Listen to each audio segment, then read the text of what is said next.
Imagine being attacked in your own bed by something you cannot see. A force so powerful it leaves bruises, scratches, and terror in its wake.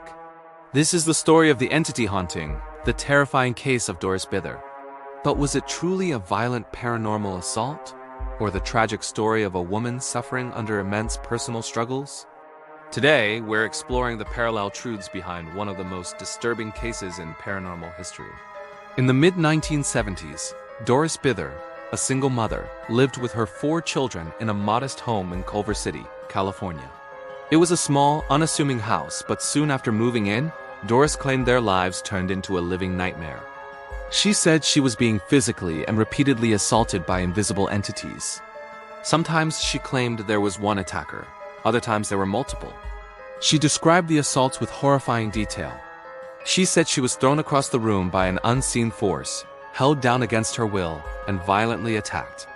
She would wake up with unexplained bruises, scratches, and welts on her body. The attacks were relentless, happening day and night, leaving her in a constant state of fear.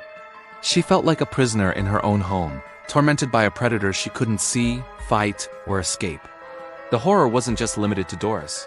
Her children also reported witnessing these terrifying events. They told investigators they saw their mother being thrown around the room, sometimes lifted into the air by what seemed to be invisible hands. They described a strange, misty green figure that would appear in the house, a glowing form that seemed to be the source of the torment. The children were living in terror, watching their mother endure something they couldn't possibly understand.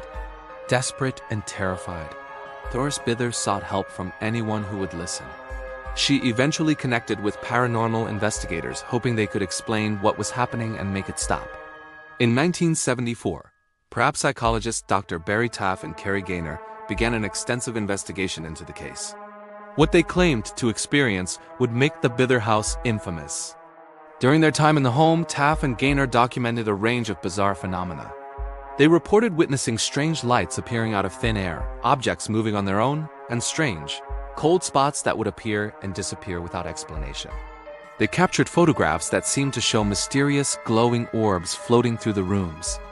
One of their most famous pieces of evidence was a series of photos showing strange arcs of light surrounding Doris as she sat on her bed, seemingly in the midst of a paranormal event. This was the haunting version, a family under siege by a powerful, malevolent force. The investigators concluded that Doris was the focal point of a severe poltergeist haunting, one of the most violent they had ever encountered. But like any good mystery, this story has another side. Skeptics argue that the entity case isn't a story about ghosts, but a story about trauma. Doris Bither had a deeply troubled past. She had endured significant abuse and personal trauma throughout her life and struggled with substance use. Skeptics suggest that the so-called haunting might have been a manifestation of her deep-seated psychological pain. Her experiences, while feeling real to her, could have been external projections of her internal demons. They also question the evidence presented by the investigators. The famous photographs showing arcs of light, for example, are blurry and ambiguous. Critics point out that these effects can easily be explained by camera malfunctions, lens flare, or simple mistakes in a dimly lit environment. There was no clear, undeniable proof of the supernatural force at play. The evidence was compelling only if you already believed. The community's perception of Doris also plays a role in this alternate theory. Neighbors reportedly described her as unstable and prone to erratic behavior. Some critics even suggested that her children, living in a stressful and chaotic environment, might have been influenced by their mother's stories, leading them to imagine or exaggerate what they saw.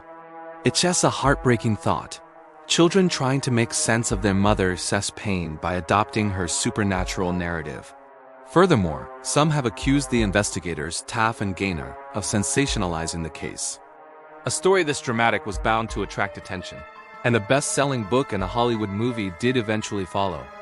Skeptics argue that the investigators may have been motivated, consciously or not, to interpret ambiguous events as paranormal evidence, knowing it would make for a more spectacular story. So we are left with two compelling, yet contradictory, parallel truths. In one version, Doris Bither and her children endured one of the most disturbing and violent hauntings ever recorded, targeted by a malevolent entity for reasons unknown. In the other, Doris was a deeply troubled woman, and the haunting was a tragic cry for help. A story born from immense psychological pain and a history of trauma. The house where it all happened still stands in Culver City today. Over the years, subsequent residents have reported no unusual activity. The silence of the house stands in stark contrast to the chaos described by the Bither family. Yet, the legend of the entity remains, cemented in our culture by books, investigations, and a chilling Hollywood adaptation that terrified audiences.